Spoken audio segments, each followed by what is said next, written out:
It's an incredible setup here, incredible matchmaking, incredible storytelling. Oh, you had to come here.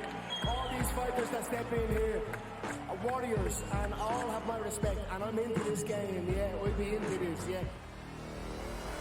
And we are live here in the Maverick Center, here in Salt Lake City, Utah, folks. What a night. It is going to be historic indeed for BKFC 56. Whoever's the king of violence right here, this is going to be a great fight. Early on the top. Right hand from my boy, double jab. Who's the king of violence? I am! Combat fighting in its purest form. Bare knuckle fighting in the City of Angels. 80 seconds remaining. We've got the biggest announcement in the BKFC history we're about to make, so let's make that announcement. What's up, Knucklemania? The notorious Conor McGregor here. Ladies and gentlemen, the huge announcement that I have for you today. Conor McGregor, myself, and McGregor Sports and Entertainment is now an owner of Bare Knuckle Fighting Championship. Welcome to the big leagues. David Feldman, baby, we did it. He's now an owner of BKFC with us, and we're going to take this motherfucking thing all the way to the top.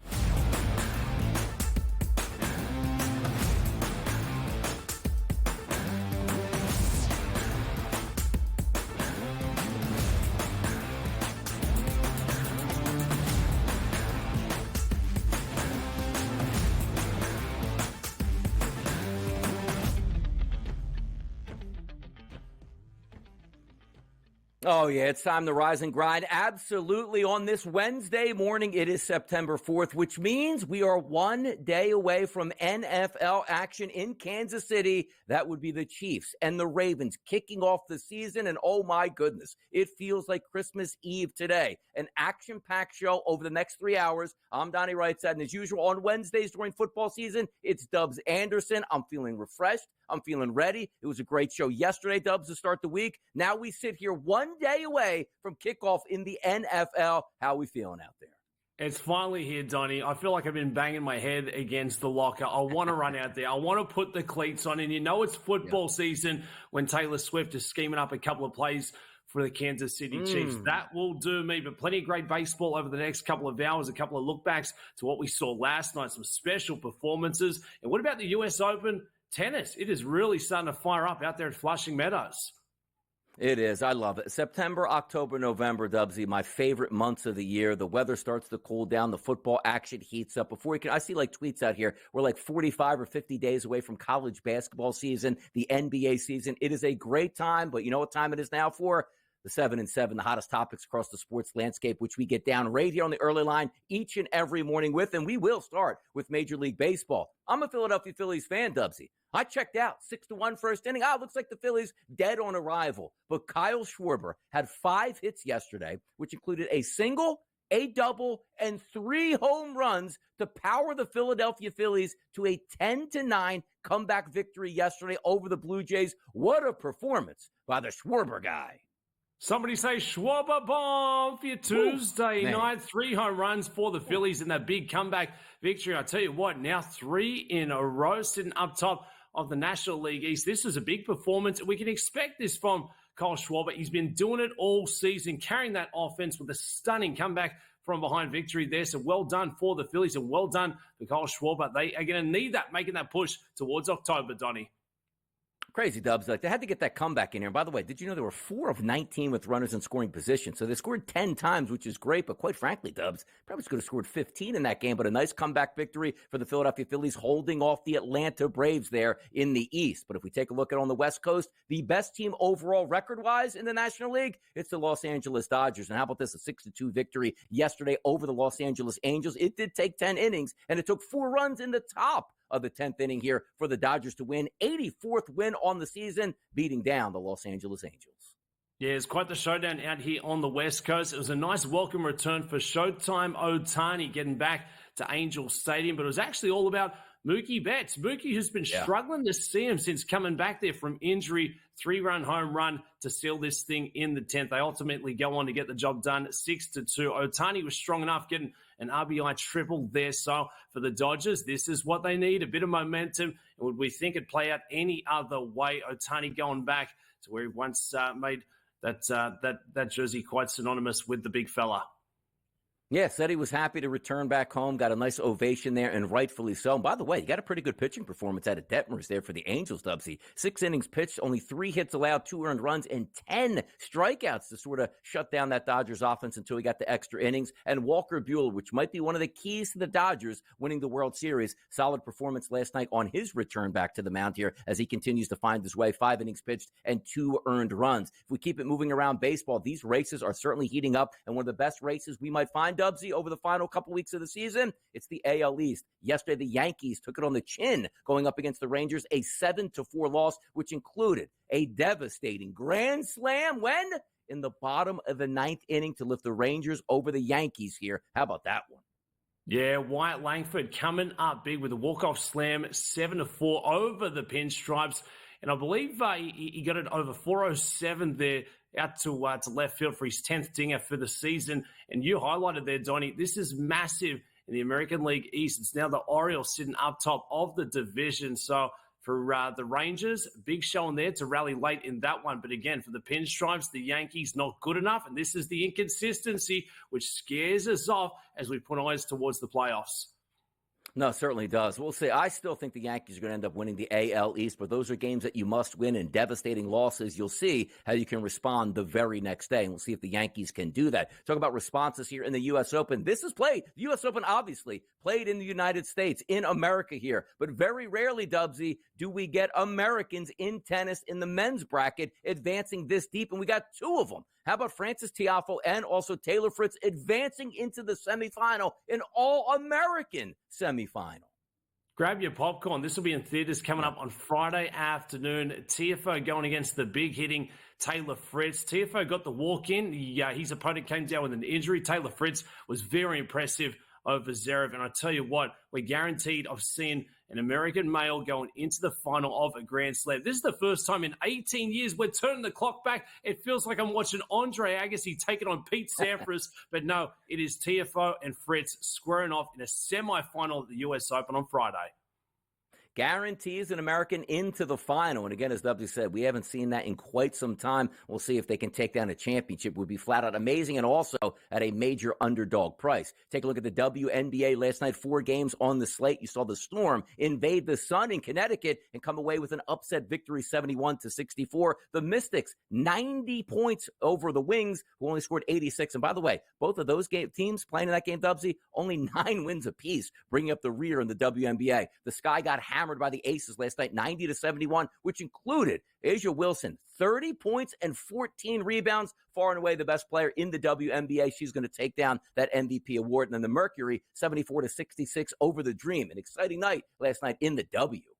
Yeah, it really was. The Aces continue to put up points, clocking up 90 there last night. The biggest upset for me was the Storm going into Connecticut to get redemption over the Sun there. I thought the Sun at 4.5-point favorites should have got the score. They just couldn't deliver. And I'll tell you what, with eyes towards the playoffs in the W, they're getting underway on the 22nd of September. The Indiana Fever, who will feature in the 1 game later this afternoon, they've ultimately punched their ticket to play a bit of playoff basketball. So well done to Caitlin Clark and the Fever. We'll get to see them a little later. We'll also get to see them playing in the postseason. So great stuff, Donnie.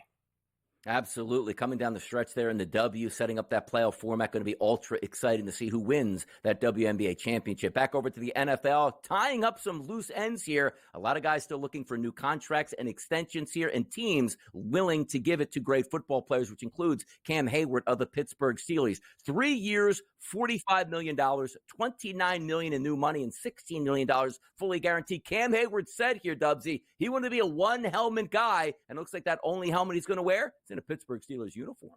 Yeah, you love to see that. Cam Hayward finally agreeing to terms there, coming back for his 14th season, the big interior defensive lineman. It will be his 10th season coming back here as a captain. You look at some of the numbers, truly remarkable stuff. Really only puts him behind some pretty elite company in TJ Watt there. So the Steelers get another piece to the puzzle. I tell you what, it doesn't get any clearer coming into week 1, but this is certainly going to buoy in terms of the confidence there in the locker room. And Cam Hayward, you look at the numbers, there was a bit of injury there last year, but there's been no drop-off. He can still do it with the best of them.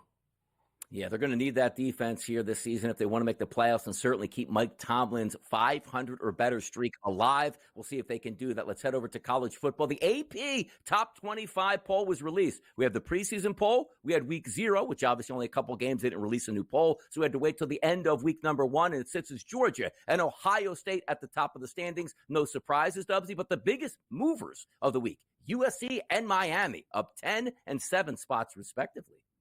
Yeah, USC, big performance there earlier this week. The biggest drop-off, the biggest fall. Florida State, the Seminoles. Are we really shocked? You go 0-2 as a 10-point favorite in that opener. You get home to a league foe in the second and still not good enough. In terms of the big threats, they all did the job, and it was Florida State. That was the big exclamation mark. What a couple of losses they've put together. So great to have college football back in the mix, Donnie. And if the season ended today, USC, that 13th number there, 13th ranking, would be just outside of that top 12, which is secured by the Miami Hurricanes. Obviously, a lot of changes will be made. It's the early line on a Wednesday morning. Let's get you caught up on Major League Baseball next.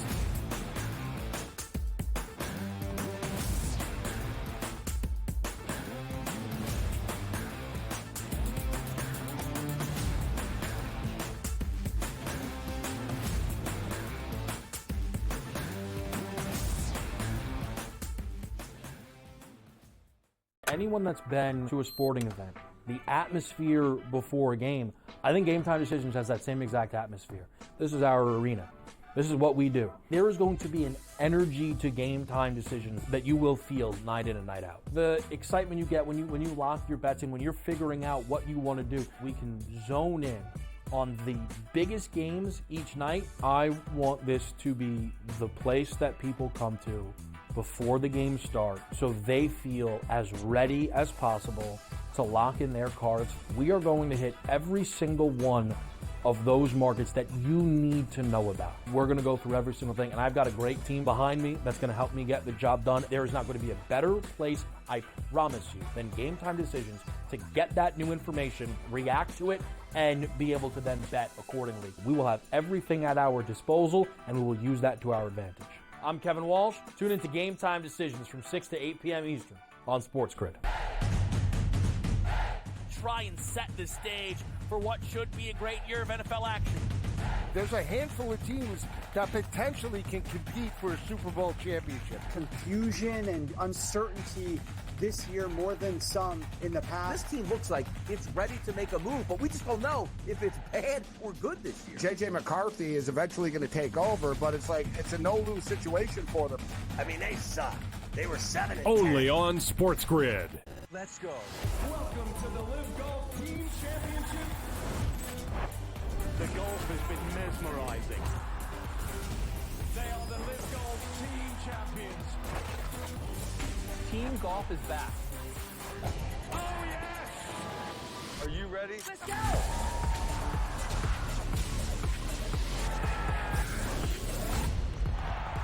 That's what champions do.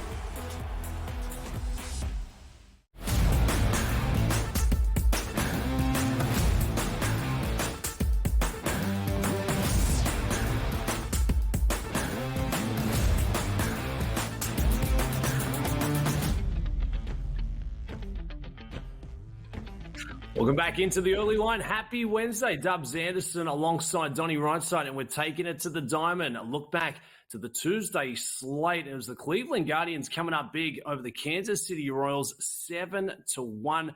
Tanner Bybee fans 6 there over Kansas City. And Donnie, the slump continues for the Royals, and this is not the time of year to be going through one. 7 on the bounce they've managed to lose. Yeah, this is crazy. Like usually in gambling, right, Dubsy? 7 is usually a great number. 777 hits you jackpot. 7 on the opening roll gets you paid in craps here. But 7 for the Guardians means that's a loss for the Kansas City Royals. And that means, Dubsy, 7 losses in a row. This is a team that we take a look at for the Kansas City Royals and say to ourselves, they are a playoff-made team. They've earned the right entering in September to sort of coast to the finish line. What I mean by coast would be is, let's just play 500 baseball. Nobody's probably going to be able to catch us. But now you see them with 7 straight losses, and every loss that piles up, you start to get that little bit of that energy vibe taken away from that locker room, and the struggles come out to sea. Yesterday, handicapping this game, I thought Singer was the better pitcher on the mound, but he wasn't bad by any stretch here, Dubs. 5 2/3 innings pitched, 5 hits, 2 earned runs. That's a quality start that keeps your team in the ball game, but he was one up by Bybee. 6 innings pitched, only 1 earned run yesterday, and the bullpen fell out for the Kansas City Royals. So many times we saw this year that bullpen hanging on, starting pitching, whatever. But that lineup, 1 through 9 for the Royals, has always come to play. Bobby Witt Jr., once again, 2 hits in 3 at-bats, 340 average, but not a lot of help behind him or, quite frankly, in front of him here last night. Tough loss for the Royals. And as I said, every loss that piles up now, that pressure begins to build and build because they still have a lead in the wild card. If the season ended today, Dubsy, they would be in. But boy, if you keep on losing and maybe extend this to 10 games here, that panic is really going to settle in. I thought they'd win yesterday, and they got hammered. Yeah, Red Sox in 4.5 games back on the outside, looking in towards that wild card spot. Let's take it across to New York. The Mets were playing host to the Boston Red Sox. It was the Mets going off as favorites in this one, and they deliver in big fashion. 7-2, they get the chocolates. And what about the starting arms in this matchup? Crawford fans, 8 there for the Red Sox. David Peterson with 11 strikeouts, Donnie, 19 between them. Yeah, fantastic performance. I said yesterday the Mets would win this game, and they did, because I thought the Mets had the better pitcher on the mound and a better matchup at the plate. But if you would have told me before the game, Crawford was going to go 6 innings pitched, 2 hits and 2 earned runs, as you said, you know what? This game might be a little bit closer than we thought. But then you take a look at Peterson on the mound, who was spectacular. 6 innings pitched and 11 strikeouts, only giving up 1 run over 6 hits, spraying those around. That's exactly what you wanted to see. And also making the most of your opportunities for the Mets. They're trying to hang in there. We saw yesterday the Atlanta Braves like a minus 350 favorite. You knew they were going to win their game, and they did. So it's up to the Mets to sort of hold serve and stay in there. And also, runners in scoring position. The Mets only got 3 of them there, but drove 2 of those in, which is ultra impressive as well. So 7-2, the Mets continue to play great baseball. And how about Francisco Lindor? 2 of 4 yesterday, another home run, 3 RBI, lifting his average to 273 on the season, playing his best baseball here, Dubs, at the right time as well. Yeah, Franny Lindor, consistent performer going through the season. And we're talking about consistency. What about my guy Chris Sale for the Atlanta Braves? We'll keep it with the National League here. It was the Braves at home in the ATL. They get it done in a low scorer, 3-0 over the Colorado Rockies for Chris Sale. It's his 16th win, reaches 200 Ks for the first time since 2019. Donnie, this was a special performance. Yeah, setting back the clock, man. I mean, remember the guy that came over from the White Sox initially to go with the Boston Red Sox, the best pitcher in baseball, one of the more dominant lefties we've seen over the past 1 to 2 decades here. And then it sort of fell apart. Injuries took place. The Atlanta Braves said, you know what? We'll take him off the scrap heap at a cheap price, and now they're getting the best pitcher maybe in baseball right now at this point. Chris Sale's been nothing short of phenomenal. All those injuries that have stacked up on the Braves this season, he's been that one shining light there that has been continuously every 5th day to dominate on the mound. 7 innings pitched yesterday, 6 hits against him, no earned runs, drops his ERA to 2.46, and how about his record on the season? 16-3, absolutely phenomenal. And by the way, Freeland, who I didn't think is a very good pitcher here, but away from Coors, sometimes you get the benefit of the doubt because obviously we know it's much harder to pitch in Coors. He was great. 5 innings pitched, only 1 earned run to keep his team in that ball game. But that offense outside of Coors tends to struggle, Dubsy, and it certainly did yesterday. The Atlanta Braves, if they can make it to the playoffs and hold off the New York Mets, they got a 1-2-3 punch in that rotation that maybe be able to tangle with anybody that they line up against. Well, Donnie, I think you answered my next question. Taking a look at the standings, it's the Dodgers, Phillies, and Brewers up top of their respective divisions in the National League. For the wildcard standings, it's the Padres, Diamondbacks, and Braves holding those 3 spots. The Mets are just a half game back, followed by the Cubbies there at 4.5, and they've been playing some strong baseball over the last couple of weeks. So from the teams right on the margin there, right on the cusp, the Braves, Mets, who would have that firepower to contend with some of the big hitters in the division?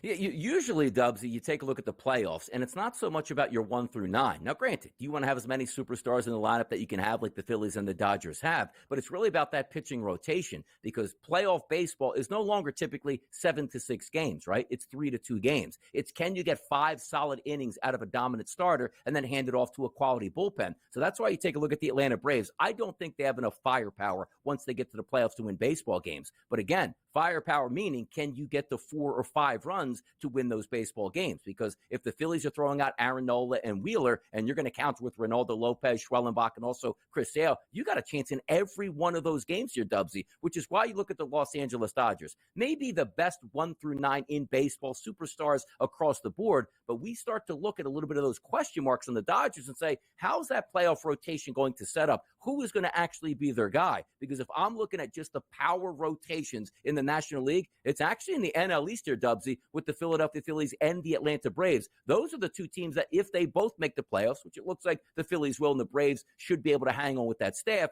those are the two teams I actually don't want to tangle with. And having said that, the Dodgers, the Padres, and the Diamondbacks, all formidable opponents here, but I do think the top-end rotation pitching here in the National League East, those are the teams that are probably going to succeed here once we get to the playoffs. And it's crazy to say that because I don't think the Braves should be doing damage here, but if they're going to continue to win baseball games and get great pitching, why not the Atlanta Braves doing something in September and October? There it is. Donnie Rightside sounding off. The Braves could be the team to watch. It's the Orioles leading the way in the American League. The Dodgers up top of the NL and ATS best. It's the Pirates. Of course, it's Pittsburgh. We're taking a quick break on the other side. We're looking back. Paul Skeens Day for the Pirates and how it played out.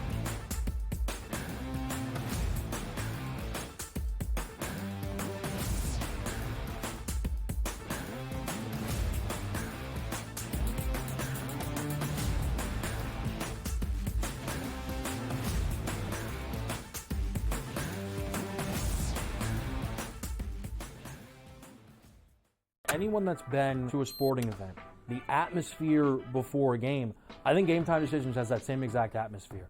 This is our arena. This is what we do. There is going to be an energy to Game Time Decisions that you will feel night in and night out. The excitement you get when you lock your bets in, when you're figuring out what you want to do, we can zone in on the biggest games each night. I want this to be the place that people come to before the games start so they feel as ready as possible to lock in their cards. We are going to hit every single one of those markets that you need to know about. We're going to go through every single thing, and I've got a great team behind me that's going to help me get the job done. There is not going to be a better place, I promise you, than Game Time Decisions to get that new information, react to it, and be able to then bet accordingly. We will have everything at our disposal, and we will use that to our advantage. I'm Kevin Walsh. Tune into Game Time Decisions from 6 to 8 p.m. Eastern on SportsGrid.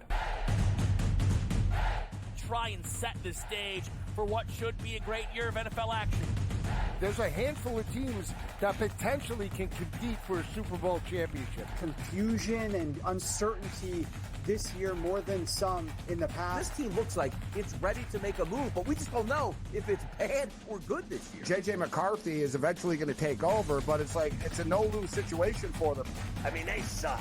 They were 7-10. Only on SportsGrid. Let's go. Welcome to the Live Golf Team Championship. The golf has been mesmerizing. They are the Live Golf Team Champions. Team golf is back. Oh, yes! Are you ready? Let's go!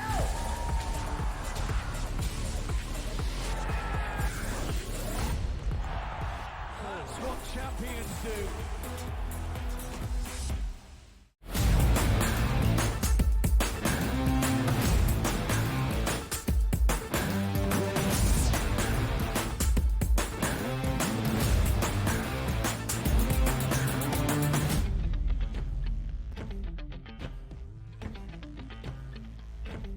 We're keeping it with Major League Baseball. Welcome back into the early line. Dubs Anderson alongside Donnie Rightside. And you know it's always going to be a great day if you're a Pirates fan and you see Paul Skeens out there on the hill. And that's what we saw yesterday afternoon. The Pirates get it done 5-0 over the Cubs.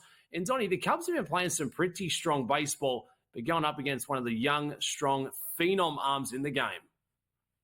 And by the way, you're right. The Cubs at the plate have been absolutely on fire for the past 2 weeks here. But that also reminds us that when you run into a dominant pitcher, great pitching usually beats great hitting. And yesterday you saw that as well in a 5-0 victory for the Pittsburgh Pirates. Now, the shame of it all is you take a look at Paul Skeens yesterday, 5 innings pitched, 4 hits, no earned runs given up, 6 strikeouts, 100 pitches here, and a 2.13 ERA. Yesterday I said to myself, you know he's probably going to get around the 6th inning with 100 pitches, and the Pirates would have the lead, which they did yesterday. But do you want to risk by not taking a first 5 innings wager and go with the full game where the bullpen might be able to give it up against a hot Chicago lineup? That didn't happen yesterday. The bullpen was very good for the Pittsburgh Pirates and an easy victory. Here's the issue, Dubsy, with us, right? Because we want to see Paul Skeens down the stretch. Heck, we might even saw Paul Skeens in some playoff baseball if we were thinking about a month ago. But that win yesterday, which gives the Pittsburgh Pirates 2 in a row, they're still in dead last place in the NL Central at 65-73. So the questions are going to come up as we get to Paul Skeens in a moment, how long he's going to pitch. But those are the type of performances that you look at for the Pirates and say, man, if this kid can pitch full seasons and stay healthy, how dominant he can actually be. It was on full display yesterday against a very good Cubs lineup. They get the shutout victory in Pittsburgh. And taking a look at the numbers that we've seen from Paul Skeens, truly remarkable season, the boyfriend of Livy Dunn that he is putting together here. There's question marks on how much more we will see going through the next month or so. But taking a look at the betting side of things, National League Rookie of the Year, this award was done and dusted at the break, Donnie. Paul Skeens was minus 1,200 to take out Rookie of the Year honors. If you take a look at the FanDuel Sportsbook now, it's Jackson Merrill with the Padres at minus 900. Absolutely unbackable. And it's Skeens at plus 700. So it's too late to jump back in for this award. But what has been such a drastic change? Because I feel like Paul Skeens has still been performing at a very high clip for the Pirates. Is it a matter of seeing Jackson Merrill out there on the daily, on the nightly, and I guess the consistency that we've seen from the Padres? Exactly. I always call it getting those extra credit points here, Dubs. And what I mean by that is you're playing in big moments on a night-to-night basis and delivering. And Jackson Merrill has been doing that with the Padres, who are fighting for a playoff spot. The shame of it is we wanted to see Paul Skeens here down the stretch in the month of September in games where the Pirates had to win to sort of get into that wild card race and maybe be a factor down the stretch, which is no longer there. But you saw that graphic up there, 9-2 on the season, an ERA of 2.13. And you say in your mind, like, in what season, year, or millennium is this guy not the Rookie of the Year with those statistics here? And also looking at the FanDuel Sportsbook at the odds themselves, you're right. Paul Skeens was almost a shoo-in for Rookie of the Year. Paul Skeens was in the top 3 in the race to win the Cy Young Award. Now, things have changed since then, but who would have thought with still a month left to go in baseball, Jackson Merrill is a minus 900 price to take down the National League Rookie of the Year? Because you know what's happening, Dubsy? We are almost expecting Paul Skeens to not pitch much longer in this Major League Baseball season, and Jackson Merrill of the Padres to continue to play in high leverage situations on a night-to-night basis as the Padres fight for maybe the outside chance of winning the NLS, but more importantly, just making it into the playoffs. No shame in Paul Skeens' game. He is a great pitcher. He should have a phenomenal career moving forward, but it is kind of crazy to see Jackson Merrill, a minus 900 price this Wednesday morning at the FanDuel Sportsbook to win the NL Rookie of the Year. And, Donnie, that is the right play from the Pirates. You've got a unicorn in Paul Skeens. Yes. He's at such a young spot in his career. There is absolutely no reason to have him out there at the tail end of this season if there's nothing on the line, nothing to play for. We're trying to look towards the next 5-10 years. So, obviously, the odds makers telling us everything that we need to know. Paul Skeens, that production may dwindle over the next coming few weeks there. But for Jackson Merrill, another superstar down there in San Diego. But let's take it across to Milwaukee. The Brewers were at home last night going against the Cardinals. It took 12 innings to decide your winner in this one, but it was the Cardinals ultimately getting the score there, 7-4. Some strong starting pitching again here. Matt's fans 7 for the Cards, and it was also Savali striking out 7 there for the Brewers, Donnie. Yeah, long game. And also the reason why I did go long is because both of these teams were struggling, Dubsy, with runners in scoring position. You take a look here at the St. Louis Cardinals, 3 of 12. You take a look at the Milwaukee Brewers, 2 of 11 overall. Nice win by the Cardinals. I don't think they're going to be able to get back into that playoff picture, but the countdown is going to be on Milwaukee. Just get right for the playoffs here. They have a good recipe that can do some damage once we get to October. Fun times in baseball, Dubsy. Playoff push continues. We're taking a break. Plenty more coming up on the other side. Stick with us.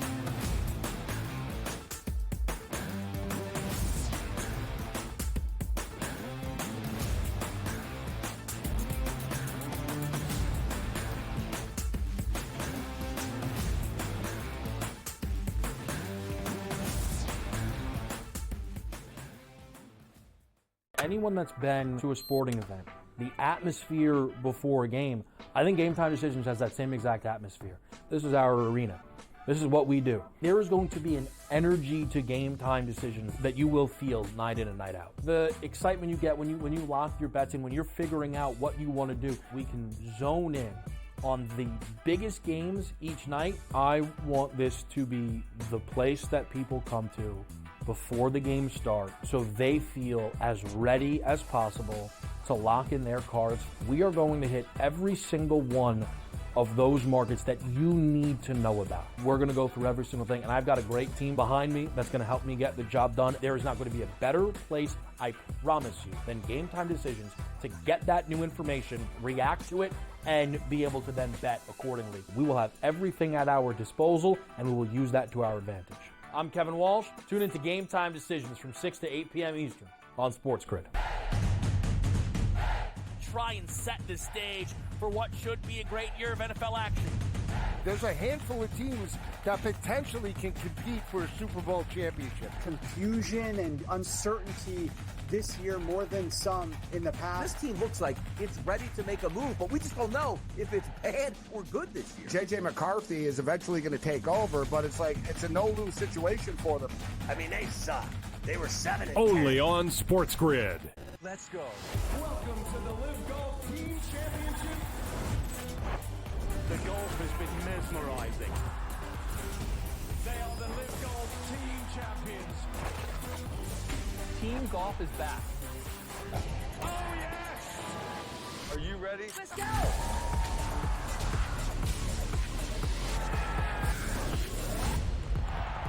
That's what champions do.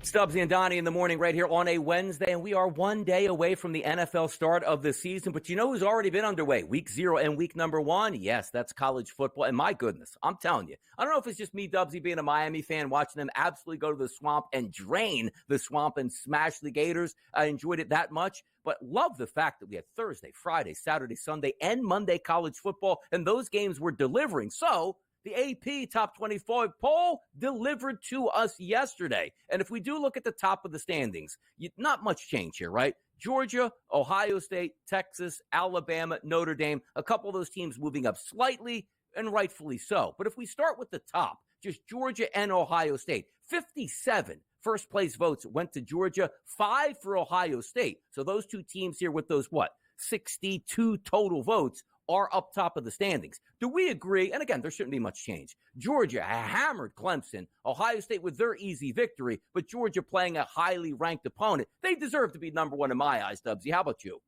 Yeah, they made a mockery of the Clemson Tigers, and we knew they were going to be motivated to start a new season. You win 42 of the last 44, but it wasn't good enough to make it into the college football playoffs. Carson Beck, he delivered, put up some fantastic numbers there. So I thought they were the most impressive out of the big squads there coming in for week 1. So absolutely, Georgia, you look at the odds, that's telling us the same story. It's going to take a lot to sort of derail that ship, but with a bit of extra motivation, fantastic to see them up on top. I thought Texas, the Longhorns with Quinn Ewers, they were very, very strong in their performance. And don't sleep on good old Jalen Milroe and Bama. I know there's no Nick Saban at the helm, but I tell you what, they look like every bit of the power force that we've seen over the last decade. So that was the common theme for me through week 1, Donnie. I thought we saw everything we needed to from the big programs. There was a couple of outliers. I thought USC probably came up with the most impressive victory over LSU. Then I tell you what, Lincoln Riley absolutely needed that to get a bit of confidence. And as we touched on a little earlier in the show there, the Seminoles, they were probably the biggest disappointment through the first 2 weeks. The disaster in Dublin to carry it across back in here for week 1, that wasn't good enough. And we've seen that with them being the first ranked team prior to the season, now dropping out of that top 25.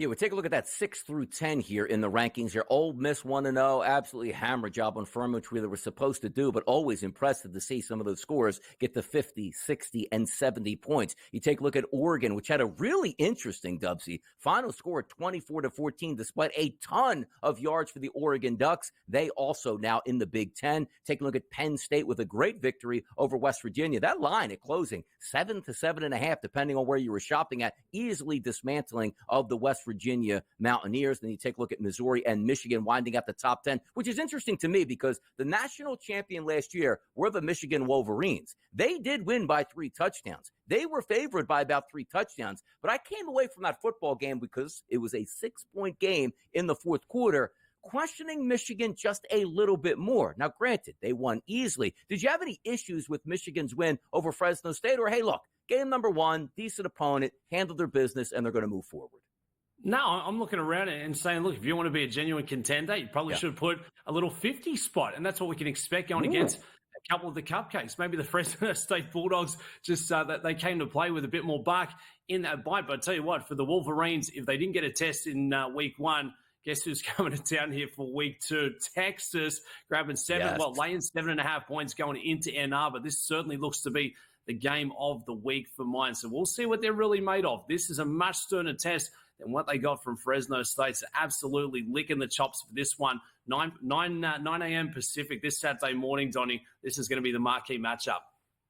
I love that too, and I think it's probably one of those big noon Fox games, which I do appreciate from Fox, where you don't have to wait all day, 3:30, 7:30, 9:30, to watch some of these big games. That'll be a fun one to watch right off the bat. Let's take a look at teams 12 and 13 in the polls because they were the 2 highest risers of the week. The Miami Hurricanes moved up 7 spots and USC moved up 10 spots. Let's take the Hurricanes first here, Dubsy, on what they did. Came into the season ranked 19th. All eyes on the prize for Mario Cristobal. You've been there a couple years. We're ready to turn the tide. You get Cam Ward out of the NIL market there in the transfer portal. He comes alive in the swamp. He was sensational. And now you're saying, hey, you know what? Is Miami back at this time? Can they make it into the college football playoff? Dubsy, they've never won an ACC championship since coming over from the Big East, which is astounding just to think about that. But Miami looks the part right now, and other teams in the ACC, whether it be Clemson or Florida State with their struggles, are we believing in the Miami Hurricanes now, the 12th ranked team in college football? Yeah, I'm buying in, Donnie. I mean, out of all the games in week 1, this one probably had the most juice. For the Hurricanes to go into the swamp down there in Gainesville and get it done over the Gators, I tell you what, it wasn't even close. 41-17 once it was all said and done. And they've got their guy, Cam Ward, throwing for over 380 passing yards with the 3 touchdowns. I thought that was very impressive. If they can build on that, get a bit more confidence, a bit more momentum, suddenly it's looking like the Miami of old. For the Florida Gators, the pressure continues to mount. That is not how you want to start the season at home. I thought they'd show a little more fight. They got behind early there from the jump, and they just couldn't find a way to get back into that one. So on the defensive side of things for the Gators, they're going to have to address that if they want to get back in the mix here. Yeah, by the way, they came into the season, the Florida Gators, with a win total of 4.5. Now, look, I understand how tough that schedule is, but it's just so odd to see a perennial power saying, you know what, if you win 5 games this season, which means you won't make a bowl game, that's a quality season based on Las Vegas standards here. It's just wild to actually think about that. Now, if we do take a look at the 13th team in the poll, which is the highest riser of the week from 23 up to 13, it was USC. Miller Moss was fantastic in that game, a comeback victory over LSU and a neutral site game in Las Vegas, which was exciting. The fan bases were incredible. The game played out. Probably should have had more points overall because these 2 teams moved it up and down the field. But I was so impressed with USC from a defensive perspective because the one thing we know about them, they'll put up points on offense with Lincoln Riley. The question marks have always been on defense, and it looks like they righted the ship a bit. USC heading over into the Big Ten. Usually we talk about Oregon, right, Dubs? As, hey, that's going to be the perennial contender in the Big Ten now. No, it looks like USC has arrived here and a massive win over an SEC opponent. Yeah, and I'll put the hand up, Donnie. I didn't see this one coming. I thought they were going to get bullied by that SEC opponent there with the Tigers. I believe we had more people on site than what we saw for the Super Bowl out there in Las Vegas at Allegiant Stadium. But that's 100% what I was looking for. How would the defense turn back for this year? Lincoln Riley, we know we can get that offense going. Miller Moss, he looked fantastic to finish off last season there for the Trojans. He shows up with a big performance, but to keep the Tigers to 20 and really throw them off their rhythm for the entirety of that game. If you're USC, you'll take a lot of confidence from this matchup. And for the Tigers, not great from what we saw Brian Kelly after the game, a little immature, if you ask me. But for LSU, they're still going to have plenty of chances to turn this thing around. That is the beauty of now having the extended playoffs, I guess, with the 12 teams making it through to the big dance there. So great for USC. They're the biggest jump into the top 25, biggest mover up the top 25, I should say. And for the Tigers, not the start they were looking for, but this really felt like a bowl game. I thought this was fantastic at the neutral site to get such a big showing, and I think a lot of confidence taken out here from the West Coast Warriors. Yeah, the rest falls out. Tennessee, Oklahoma, Oklahoma State, Kansas State, LSU, Kansas, and Arizona in that top 20. Clemson barely hanging on for getting cracked by Georgia in the 25th spot. And obviously Florida State, now 0-2, has fallen out completely there. But if we do flip it over to the national championship odds, which are going to change on a week-to-week basis, absolutely, Georgia still sits at the favorite at a plus 270 price, followed by Ohio State plus 450, Texas, Oregon, Alabama, Ole Miss, Notre Dame, Penn State, and now Miami, who's around a 60-1 price here, Dubsy, down to 22-1. Good times ahead here and a great betting market there. Yeah, I mean, you're still getting Bama at quite the price. I think that's the value pickup for me going into week 2. And on the individual standouts, I tell you what, Dylan Gabriel for Oregon, once he got it going with that offense, watch out. He could arguably be Bo Nix 2.0. The upside is there in bunches. So for the Ducks fans, a lot to like from what we saw there last weekend. A lot to like in college football, and it's just starting up as week number 2 on deck here, and away we go. We'll see who makes it into that top 12, into the playoff race at the end of the season. We got some NFL topics to hit, which include the bodyguard of the San Francisco 49ers. He got paid yesterday. Are the Niners the best team in the NFC? Come on back, let's talk about it.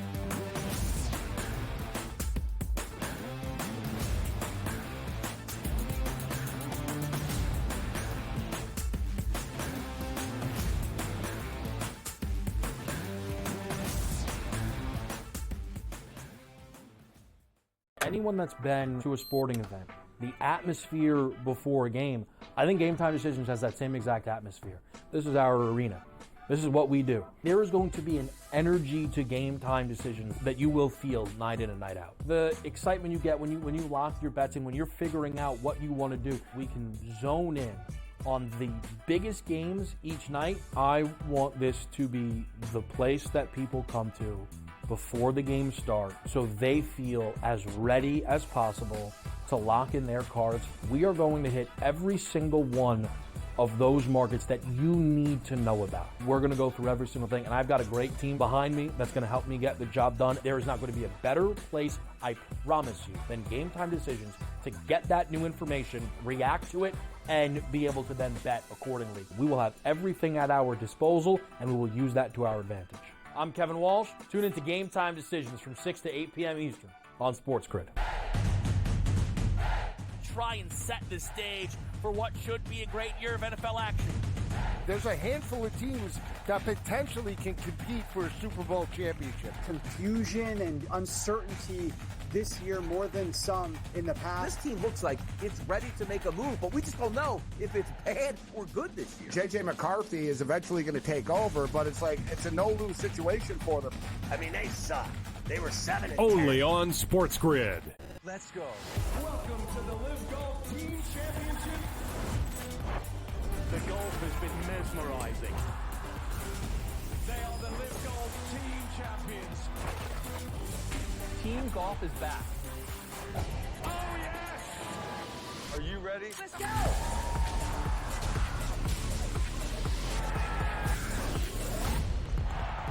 That's what champions do.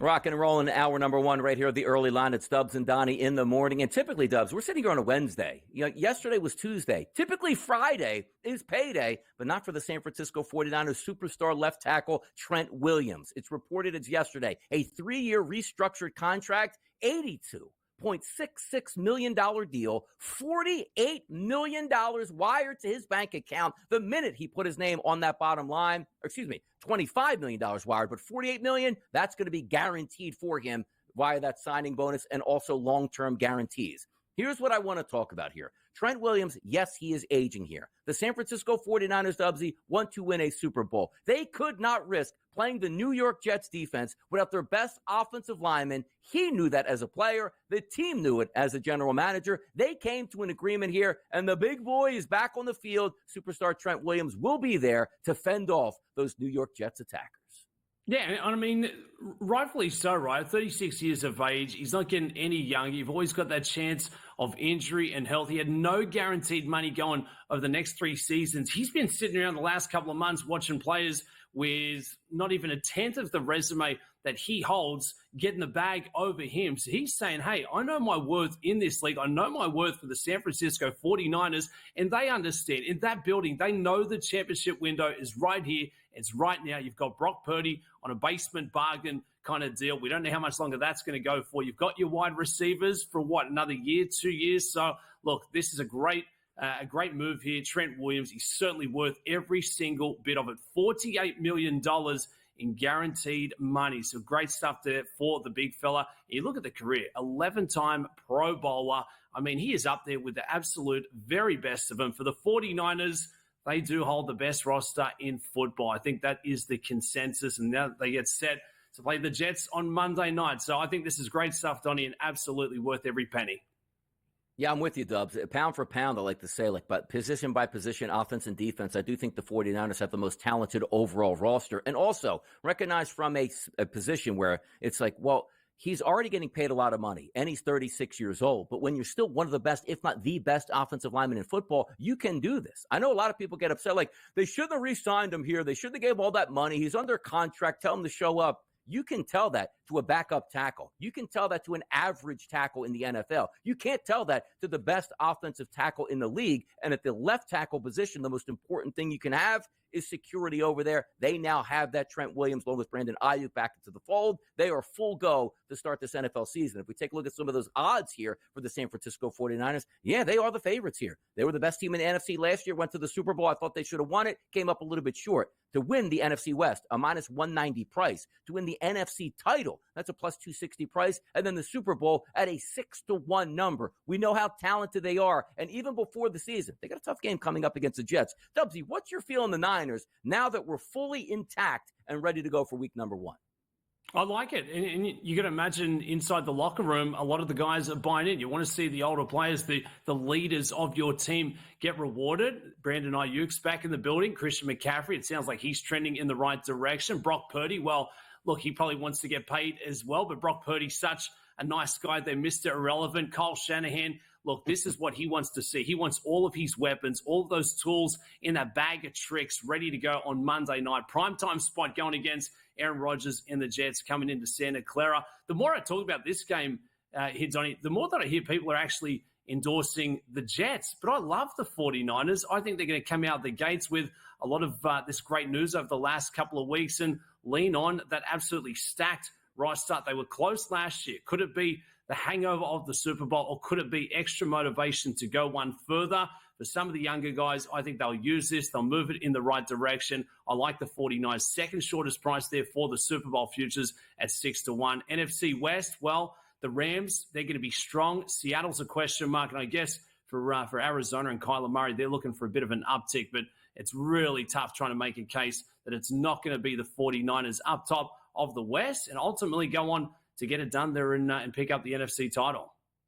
Yeah, prime time, week number 1, fantastic slate. Obviously, Thursday Night Football, which is tomorrow. That's Kansas City, that's Baltimore. Then the Philadelphia Eagles and the Green Bay Packers on Friday night from Brazil. Sunday Night Football, you got the Rams taking on the Detroit Lions. And then Monday Night Football, you got this titanic tilt here between the 49ers and the Jets. Now, we know Trent Williams is going to be there. You know who else is going to be there? Brandon Ayuk. Yep, in the fold in the offseason. You read up, your superstar running back in Christian McCaffrey. Everybody is happy and healthy, apparently, for the San Francisco 49ers. Now you flip it over to the New York Jets. still waiting on their superstar edge rusher to show up in camp. That's Hassan Reddick, who is now the only player in the NFL that is currently holding out with just a few days away from the NFL season starting. Now, the interesting part about this whole scenario, if you remember how it went down, Dubs, right? The Eagles traded Hassan Reddick away, said, wait a second, man. Like a third-round draft pick for one of the best pass rushers in football, what gives? Well, the Philadelphia Eagles probably knew Hassan Reddick wanted much, much more money than what they thought he was actually worth technically on the open market. The Jets were like, you know what? We'll work out a new deal with them, Dubs. Now, let's just get this deal done, come to camp, show up, we'll work it out. Well, he never showed up one time. I believe he went to the opening press conference a day or two away when he was traded and has never been back to the facility. And the Jets are saying right now, Dubs, how about this? If you don't show up, we're not going to negotiate. So it's a stalemate now, days before the season. He was acquired months ago and looks like he's not going to play at least in game number 1. What is going on for the Jets and Hassan Reddick? It's now, the 4th of September. That news conference, Donnie, was back on the 1st of April. He doesn't know where to park the car. He doesn't know where the leg press is in the weights room. He doesn't know where to grab a coffee. And you're trying to tell me that if he does show up, he's going to be set here for Monday night? Absolutely no chance. And he's not going to fold easily. I mean, you take a look. He's already, put up a couple of $1 million in fines here from missing training camp and practices. You look at all the other mandatory fines that could be coming across that he's picked up through the offseason. Hassan Reddick, he's playing tough ball, and I don't think we do see him out there coming up for Monday night's big spot. So for Salah and the Jets, this is not great considering they did lose a couple of pieces there as well. The likes of Bryce Huff, you had Franklin Myers, so they got to figure things out in New York, Donnie. Otherwise, it is not going to be good. Yeah, Joe Douglas, went through the mines here, the NFL, as assistant GM in Baltimore, assistant general manager in Philadelphia, now the general manager of the Jets. Rule number 1, don't make a trade for a player who's in a contract dispute without coming to terms with that player in a contract dispute. We'll see if it lines up Monday night, but I don't think that's going to happen at this point. Let's talk tennis next, right here on the early line.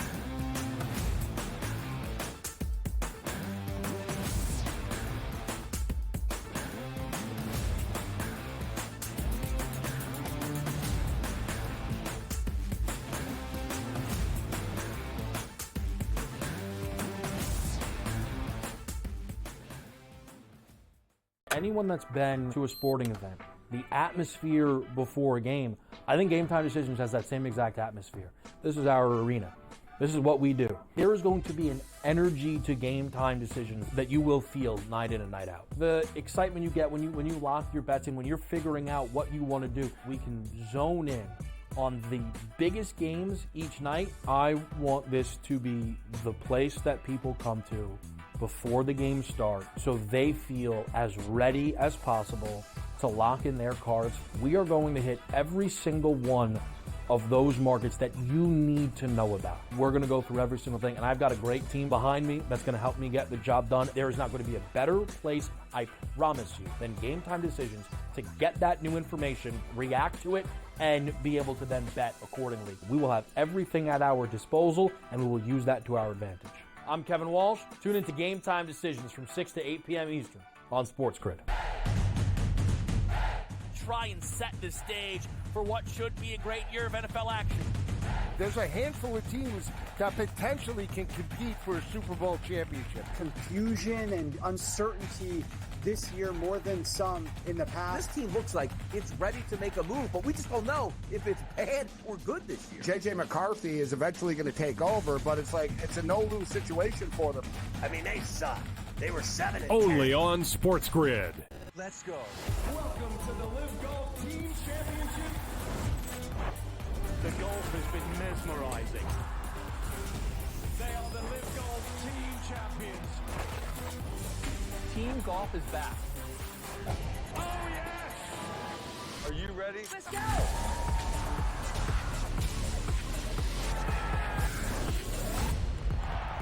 That's what champions do.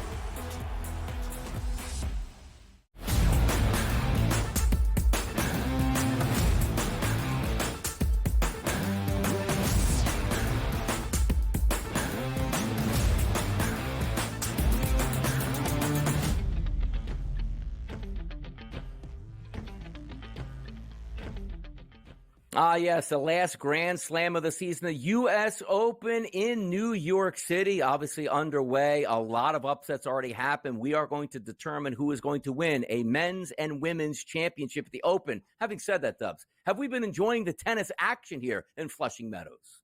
It's been fantastic. You know, the slams in tennis hit a little differently, Donnie. And there's a couple of big storylines with a couple of big names not a part of the picture. On the men's side of things, I mean, the American players, this is the best tournament we've seen in 15, 20 years, I dare say. Carlos Alcaraz, he's no longer a part of the picture. We don't get to see the likes of Rafa, Djokovic. So to say maybe it's a changing of the guard, but I'm certainly welcoming in, starting to see some of these this new young blood coming through on the men's side. That's what we want to see. We need to see new profiles, new characters. Everyone's sick of seeing the big three and then all this being about Carlos Alcaraz. So, yeah, I've absolutely been getting amongst it. Taylor Fritz, what a performance from the big fella. 26-year-old from out here in California. Came in to the quarterfinals here at the U.S. Open with an 0-4 record. Just hasn't managed to take that forward step. Well, ultimately shows up, gets it done out there on the hard court. The bad news for Taylor Fritz, Donnie, he's now going to go against one of his best mates in TFO on Friday to see who's going to the first final of a Grand Slam.